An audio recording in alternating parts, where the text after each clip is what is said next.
Hello and welcome back to No Bullshit. Today we're unfortunately tackling one of America's most beloved actors, Morgan Freeman. The official voice of God himself has made numerous appearances here on the show before. His interview on 60 Minutes had lots of spicy quotes about racism. Black History Month you find ridiculous. Why? You're going to relegate my history to a month? Oh, come on. What do you do with yours?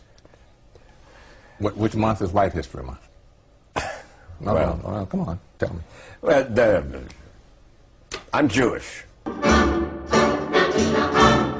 But today it appears Morgan Freeman has been co-opted by left-wing activists who have hired him to push their failing Russia narrative. Yeah, they're still trying to blame the election on Russia. This is from a video from last week, made by the liberal shilling group called the Committee to Investigate Russia, started by the notorious Rob Reiner, another Hollywood libtard trying to manipulate Americans with dramatic and misleading PSAs, like the anti-smoking ones he's had in the past. No, using misleading videos and dramatic imagery is nothing new for Rob Reiner and his liberal cohorts. The original video we're reviewing today has already been unlisted and hidden away in shame by the CIR. It's called Committee to Investigate Russia, War. Let's check it out. We have been attacked.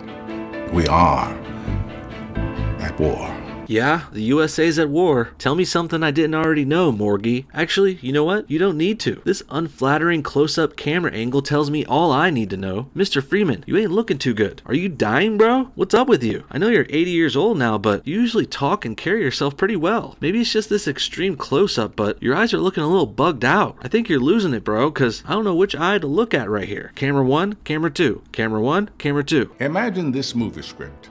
A former KGB spy, angry at the collapse of his motherland, plots a course for revenge.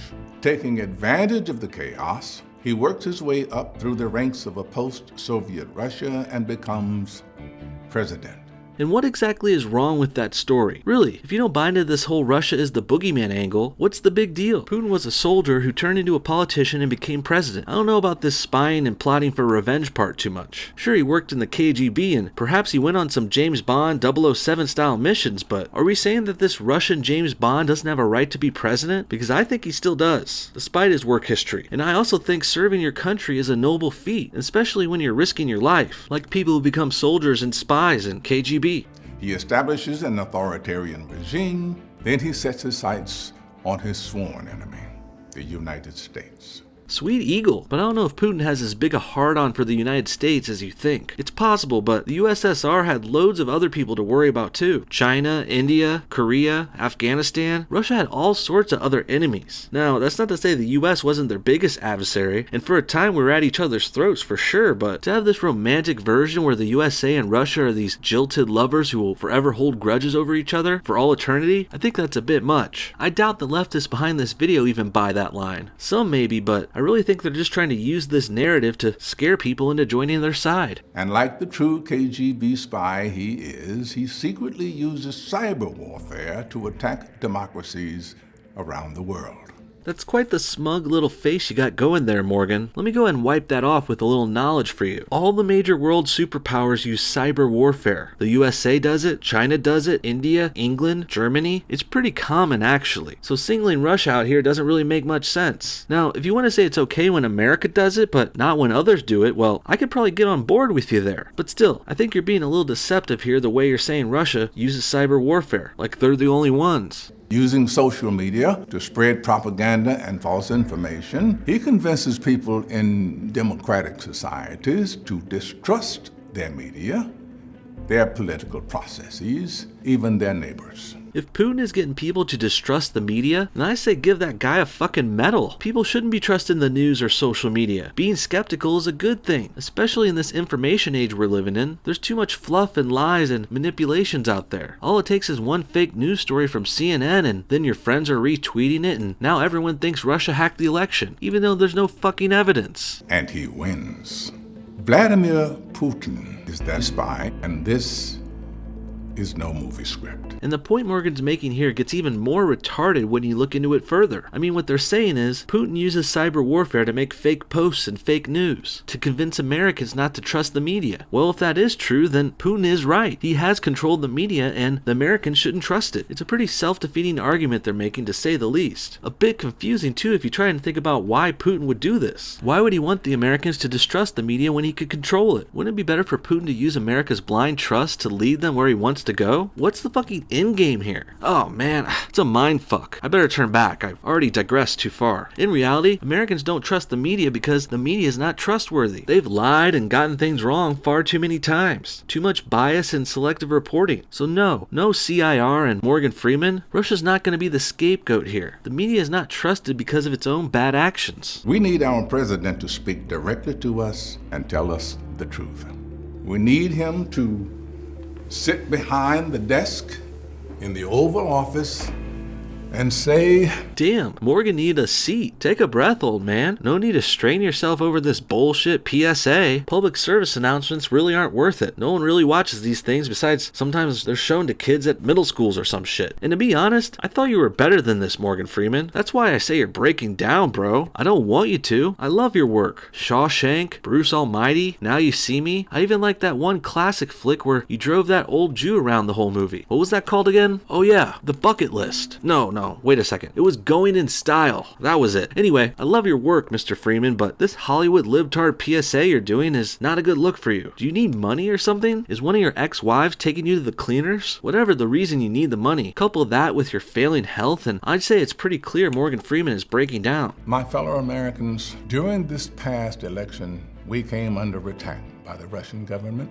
I've called on Congress and our intelligence community to use every resource available to conduct a thorough investigation to determine exactly how this happened.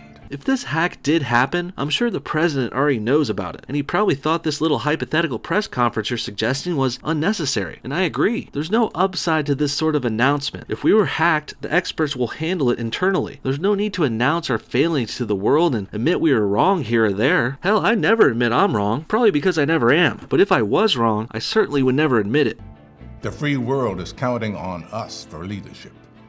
For 241 years, our democracy has been a shining example to the world of what we can all aspire to. And we owe it to the brave people who have fought and died to protect this great nation and save democracy.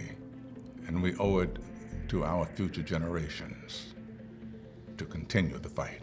Fight what? Our president? Look, Morgan, which is also a girl's name, by the way. Listen, Morgan, Trump is the president. Trump is staying the president. And no matter what lies and manipulations you concoct in your little propaganda video here, nothing's gonna change that. If this is your way of coping with the loss, that's fine. I get it. But it does make you look stupid and cheap and kind of petty. You close this disaster of a video out with some soldiers and old war footage, trying to drum up a little patriotism there, I see. Right after you question the president and his legitimacy in this awkward roundabout way, saying Russia hacked the election. Give me a fucking break. Not only are you trying to use Putin as your scapegoat for why Hillary lost, Putin's also now a boogeyman Rob Reiner and Morgan Freeman are trying to use to scare Americans into questioning the presidency. They may claim they're doing this for honor and patriotism and for the troops or the love of democracy, but that's all a ruse. It's all lies. These guys are actors and writers and professional liars. Let's not forget that. Really, at the end of the day, this is just Democrats being butthurt that they lost the election. They're blaming Putin for their loss, and now they're trying to use him to say Trump isn't even a legitimate president. If this takes, which I highly doubt, the next step is them going for impeachment again. It's a hot mess, but it's also nothing new. Every president ever has had the same kinds of crazy allegations thrown at them. There's always some kind of lawsuit or impeachment going on. Needless to say, sore losers and crybabies are nothing new in America. What we're seeing lately is just the modern day, current year versions of them. What do you guys think? Is Morgan Freeman breaking down? Did Russia hack the election? And is Putin an evil spy or a patriotic badass? Comment your thoughts below, and thanks for watching No Bullshit. Also, quick announcement. I've posted my first face reveal as promised. There are pics up on our Patreon page. Link below if you want to go check it out. We want to thank you guys so much for helping support the show and reaching our first Patreon milestone. Hopefully we can keep growing and we can get to that No Bullshit movie by the end of the year. Thanks again for watching and supporting. See y'all next time. I let it go back to when we played as kids, but then changed. That's the way it is.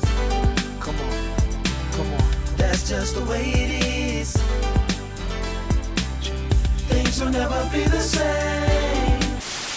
One more thing, I want to give a special thanks to these amazing Patreon supporters. You guys are the best. You guys went above and beyond the rest, and I love you so much for it. If anyone else wants to donate or join our Patreon crew, link in the description. Thanks again.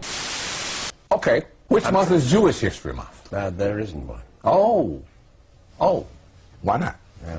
Do you want one? No. No, all right, I don't either. I don't want a Black History Month. Black history is American history. How are we going to get rid of racism? Stop talking about it.